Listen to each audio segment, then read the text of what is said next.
effectivement, les addictions en font partie, mais quoi qu'il en soit, on est tous loyaux envers notre clan familial. Donc, la loyauté familiale, on la porte tous. Ok. La seule chose, c'est qu'il faut aller chercher laquelle. Mais effectivement, quand on parle de loyauté familiale, c'est notre clan, c'est ce qu'il y a de plus important.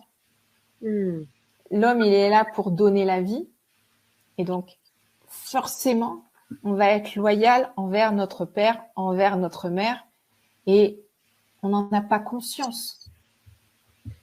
C'est pas qu'on le veuille ou non, c'est que c'est inconscient dans tous les cas. Tu peux donner un exemple de loyauté?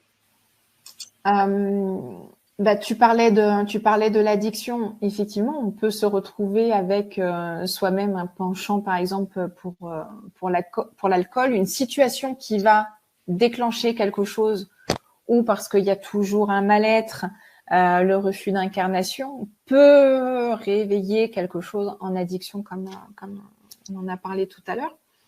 Mais on peut se rendre compte que quelqu'un qui va être alcoolique, on va se rendre compte dans l'arbre que le père, c'était déjà présent, le grand-père, c'était présent aussi. Des fois, ça saute une génération, mais la plupart du temps, les addictions qu'on a, elles sont déjà présentes dans notre arbre. Ça, c'est sûr. La loyauté, ça peut être tellement de choses, c'est tellement vaste, mais dans tous les cas, c'est être loyal à son clan.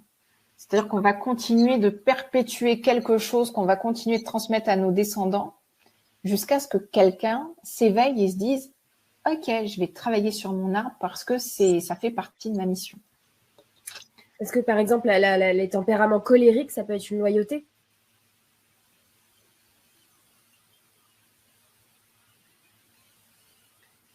En général, un tempérament colérique, il faut aller chercher dans l'arbre où s'est déclenchée la colère. Okay.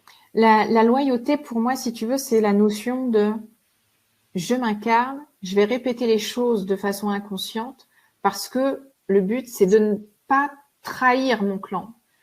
C'est-à-dire que moi, j'aime bien quand on parle de ça, j'aime bien les secrets de famille. Le secret de famille, il est souvent parlant. C'est-à-dire que il y a un endroit dans notre arbre, il y a un étage où on va essayer de cacher quelque chose. Donc, on va créer un secret. Personne ne doit le savoir. Et ça doit pas être su, ça doit pas être vu, Et donc, en général, on a des gens qui portent des lunettes dans certaines générations, des personnes qui vont déclencher des choses au niveau de la gorge, au niveau de la peau, parce qu'il y a quelque chose qui doit sortir. On peut avoir des poussées d'eczéma, de psoriasis, de choses comme ça. C'est pas là toute notre vie. Ça se déclenche à un moment. Et alors ça, j'ai pu le vérifier à quelques occasions parce que en général, on remonte à assez loin. Donc ça se vérifie pas à 100% à chaque fois parce que là, il faut quand même avoir pas mal d'infos.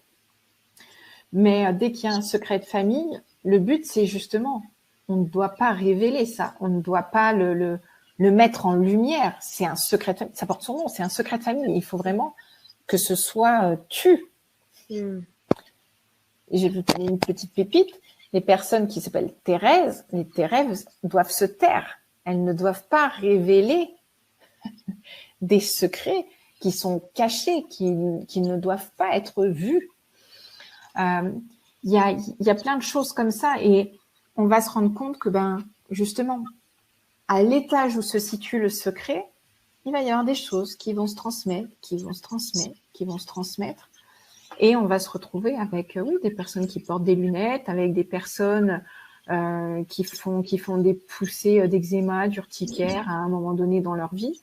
Et bien souvent, on arrive à faire la corrélation avec l'âge à laquelle la chose s'est produite.